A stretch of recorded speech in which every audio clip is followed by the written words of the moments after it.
সারাদিনের নিউজ বৃত্তান্তে আপনাদের স্বাগত। আপনাদের সঙ্গে রয়েছি আমি দেবলীনা। দেশ থেকে রাজ্য, শহর থেকে গ্রাম, দিনের টুকরো টুকরো খবর নিয়ে শুরু করছি আজকের সারাদিনের নিউজ বৃত্তান্ত।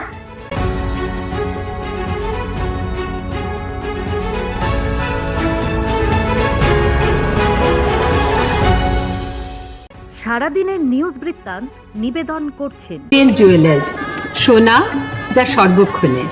Agnishwar jewellers, NS road, Raiganj. Shri Dhaka jewellers, আভিজাত্যের গয়না। ত্রিনয়নী জ্যোতিষ কার্যালয়, শ্যামপুর মোড়, দেবীনগর, রায়গঞ্জ। নেশামুক্ত সমাজ করতে Raiganj unity foundation, Rupahar, Raiganj. North বেঙ্গলের সেরা সুপার স্পেশালিটি হাসপাতাল Jibanrekha. Spectrum health care diagnostics, Apollo clinic, এখন রায়গঞ্জে। পরিবর্তন হয়েছে সরকারের, সারা রাজ্যের পাশাপাশি পরিবর্তন এসেছে রায়গঞ্জ পৌরসভাতেও। পদত্যাগ করেছেন প্রাক্তন পৌর প্রশাসক সন্দীপ বিশ্বাস। নতুন দায়িত্বে মহকুমা শাসক তন্ময় বন্দ্যোপাধ্যায়। তবে পালা বদল ঘটলেও রায়গঞ্জবাসীর জঞ্জাল যন্ত্রণা কমার নেই। সারা শহর মুখ ঢেকেছে জঞ্জালে। শহরের স্থানে স্থানে চোখে পড়ছে জঞ্জালের স্তূপ। গোদের ওপর বিষ ফোঁড়ার মতো বকেয়া বেতনের দাবিতে কর্মবিরতির ডাক দিয়েছে সাফাই কর্মীরা। কাজেই সমস্যা আরও জটিল আকার ধারণ করেছে। কবে পরিষ্কার হবে শহর জানে না কেউ। দুর্গন্ধে অতিষ্ঠ সাধারণ মানুষ পৌর প্রশাসন তথা জনপ্রতিনিধিদের কাছে আবেদন জানাচ্ছে সমস্যা সমাধানে উদ্যোগ গ্রহণ করার। তবে সাফাই কর্মীদের বেতনের দাবিকেও সমর্থন করছেন সকলে। সমস্যার কথা স্বীকার করে দ্রুত সমাধানের ব্যাপারে জানালেন রায়গঞ্জের বিধায়ক কৌশিক চৌধুরী। তার কথায় রায়গঞ্জ পৌরসভার রন্ধ্রে রন্ধ্রে দুর্নীতি বসে গিয়েছে। বেতন সংক্রান্ত সমস্যাও জটিল আকার ধারণ করেছে। তাই ঊর্ধ্বতন কর্তৃপক্ষের দৃষ্টি আকর্ষণ করে যত দ্রুত সম্ভব রায়গঞ্জবাসীকে পরিচ্ছন্ন শহর ফিরিয়ে দেওয়া যায় তাতে তিনি সচেষ্ট হবেন বলে জানালেন। খুশির খবর রায়গঞ্জ বিশ্ববিদ্যালয়। আগামী শিক্ষাবর্ষ থেকে রায়গঞ্জ বিশ্ববিদ্যালয় চালু হতে চলেছে এলএলবি কোর্স। অর্থাৎ রায়গঞ্জ বিশ্ববিদ্যালয় থেকেই এখন আইন বিভাগের স্নাতক হতে পারবেন ছাত্রছাত্রীরা। বৃহস্পতিবার সাংবাদিক বৈঠক করে একথা জানান উপাচার্য অর্ণব সেন। তিনি জানান ইতিমধ্যেই উচ্চশিক্ষা দপ্তরের ছাড়পত্র এলে আগামী শিক্ষাবর্ষ থেকেই এই কোর্স চালু হবে। সেই মোতাবেক বার কাউন্সিলের সদস্যরা বিশ্ববিদ্যালয় পরিদর্শনে আসবেন বলে জানিয়েছেন উপাচার্য। একই সঙ্গে বিগত 1.5 বছরের উন্নয়ন খাতের বকেয়া প্রায় 25 লক্ষ টাকা রাজ্য সরকারের কাছ থেকে পেল রায়গঞ্জ বিশ্ববিদ্যালয়। এই টাকায় বিশ্ববিদ্যালয়ের একাধিক উন্নয়নমুখী এবং সংস্কারমূলক কাজ করা হবে বলে জানান উপাচার্য অর্ণব সেন। তিনি আরও জানান আগামী 20শে জুন পশ্চিমবঙ্গ দিবস পালন করবে রায়গঞ্জ বিশ্ববিদ্যালয়। সরকারি প্রকল্প পাইয়ে দেওয়ার নামে টাকা নেওয়ার অভিযোগ। প্রাক্তন কাউন্সিলর পুষ্পা মজুমদারের বাড়ির সামনে বিক্ষোভে উত্তাল 7 নম্বর ওয়ার্ড। রায়গঞ্জ শহরে ফের প্রকাশ্যে এলো জন অসন্তোষের বিস্ফোরণ। দীর্ঘদিন ধরে সরকারি আবাসন, শৌচাগার ও অন্যান্য সরকারি প্রকল্প পাইয়ে দেওয়ার প্রতিশ্রুতি দিয়ে সাধারণ মানুষের কাছ থেকে হাজার হাজার টাকা নেওয়ার অভিযোগ উঠেছে রায়গঞ্জ পৌরসভার 7 নম্বর ওয়ার্ডে প্রাক্তন কাউন্সিলর পুষ্পা মজুমদারের বিরুদ্ধে।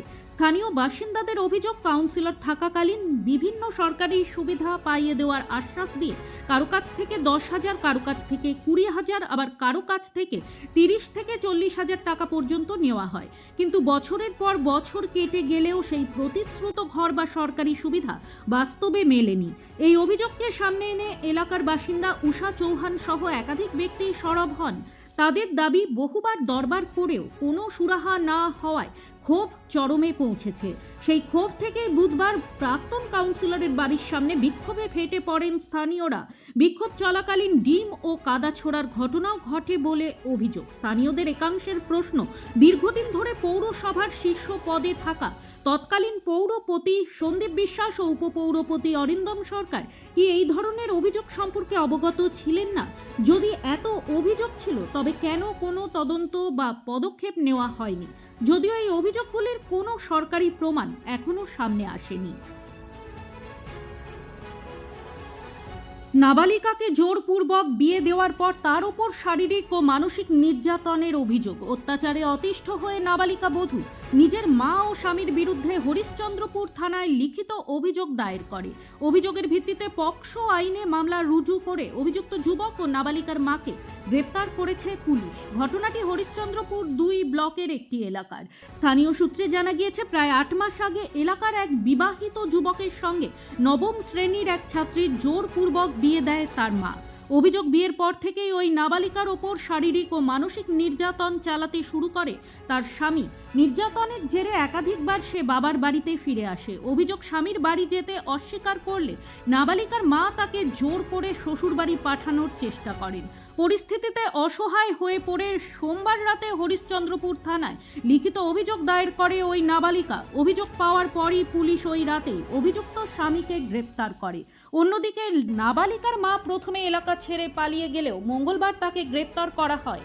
বুধবার ধৃতদের চাঁচল মহকুমা আদালতে তোলা হয়। প্রশাসনের পক্ষ থেকে বাল্য বিবাহ রোধে ধারাবাহিক প্রচার ও সচেতনতা কর্মসূচি চালানো হলেও এই ঘটনা নতুন করে উদ্বেগ বাড়িয়েছে। পুলিশ গোটা ঘটনার তদন্ত শুরু করেছে। প্রতিদিনের প্রতি মুহূর্তের খবরের আপডেট পেতে চোখ রাখুন নিউজ বৃত্তান্তের ফেসবুক পেজে। সাবস্ক্রাইব করুন নিউজ বৃত্তান্ত ইউটিউব চ্যানেলকে।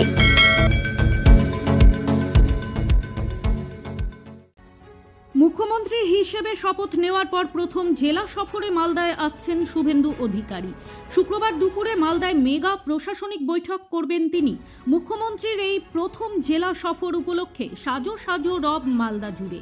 প্রশাসনিক সূত্রে জানা গেছে, মালদা সফরে এসে 4 জেলার প্রশাসনিক আধিকারিকদের সঙ্গে উচ্চ পর্যায়ের বৈঠক করবেন মুখ্যমন্ত্রী। বৈঠকে মালদা ছাড়াও মুর্শিদাবাদ, উত্তর দিনাজপুর এবং দক্ষিণ দিনাজপুর জেলার প্রশাসনিক আধিকারিকেরা উপস্থিত থাকবেন। এই হাই ভোল্টেজ বৈঠকে 4 জেলার সাংসদ, বিধায়ক, জনপ্রতিনিধি, জেলা ও পুলিশ প্রশাসনের শীর্ষ আধিকারিকেরাও যোগ দেবেন। মুখ্যমন্ত্রী হওয়ার পর শনিবার ডায়মন্ড হারবার দিয়ে জেলা সফর শুরু করেছিলেন শুভেন্দু অধিকারী। এবার মালদা সফরে 4 জেলার উন্নয়ন ও আইন শৃঙ্খলা পরিস্থিতি নিয়ে গুরুত্বপূর্ণ ঘোষণা করতে পারেন তিনি। এবার উত্তরবঙ্গের কলেজেও মিলল মদের বোতল ও মহিলাদের পোশাক। কাঠগড়ায় তৃণমূল ছাত্র পরিষদ। জলপাইগুড়ির ঐতিহ্যবাহী আনন্দচন্দ্র কলেজের ছাত্র সংসদের ঘর থেকে উদ্ধার হলো থরে থরে সাজানো বিলাতি মদের বোতল, আপত্তিকর সামগ্রী এবং মহিলাদের পোশাক। এই ঘটনাকে কেন্দ্র করে চরম উত্তেজনা ছড়িয়েছে কলেজ চত্বরে। শাসক দলের ছাত্র সংগঠনের বিরুদ্ধে ইউনিয়ন রুমের আড়ালে দীর্ঘদিন ধরে অসামাজিক কার্যকলাপ চালানোর অভিযোগ উঠেছে। আনন্দচন্দ্র কলেজের বন্ধ থাকা স্টুডেন্ট ইউনিয়ন রুমের তালা ভাঙেন অখিল ভারতীয় বিদ্যার্থী পরিষদের সদস্যরা। দরজা খুলতেই ভেতরে দেখা যায় চাঞ্চল্যকর দৃশ্য। রুমের ভেতর থেকে একের পর এক বিলিতি মদের খালি ও ভর্তি বোতল এবং মহিলাদের অন্তর্বাস উদ্ধার হয়। এবিভিপির দাবি, সাধারণ ছাত্রছাত্রীদের পড়াশোনার পরিবেশ নষ্ট করে তৃণমূলের ছাত্র সংগঠন এই ইউনিয়ন রুমটিকে দীর্ঘদিন ধরে অসামাজিক কাজের আখড়া বানিয়ে রেখেছিল। এই ঘটনা প্রকাশ্যে আসতেই কলেজের নিরাপত্তা এবং ছাত্র সংসদের ভূমিকা নিয়ে বড়সড় প্রশ্ন উঠছে। ক্রেতাদের নিরাপদ ও বিশুদ্ধ খাবার পরিবেশনের লক্ষ্যে রায়গঞ্জের বিধানমঞ্চে স্ট্রিট ফুড বিক্রেতাদের নিয়ে একটি সচেতনতা শিবিরের আয়োজন করল রায়গঞ্জ পৌরসভা। বৃহস্পতিবার আয়োজিত এই কর্মসূচিতে উপস্থিত ছিলেন কালিয়াগঞ্জ পৌরসভার কার্যনির্বাহী আধিকারিক মদন মণ্ডল। তিনি জানান, কেন্দ্র ও রাজ্য সরকারের উদ্যোগে স্ট্রিট ফুড বিক্রেতাদের খাদ্য নিরাপত্তা, স্বাস্থ্যবিধি মেনে খাবার প্রস্তুত ও পরিবেশনের বিষয়ে সচেতন করা হয়েছে। আধুনিক ও স্বাস্থ্যসম্মত খাদ্য পরিবেশনের নানা দিক নিয়েও আলোচনা করা হয় শিবিরে। সারাদিনের নিউজ বৃত্তান্ত আজ এই পর্যন্তই। সঙ্গে থাকুন, দেখতে থাকুন, চোখ রাখুন নিউজ বৃত্তান্তে। নিউজ বৃত্তান্ত, হলুদ নয়, স্বচ্ছ।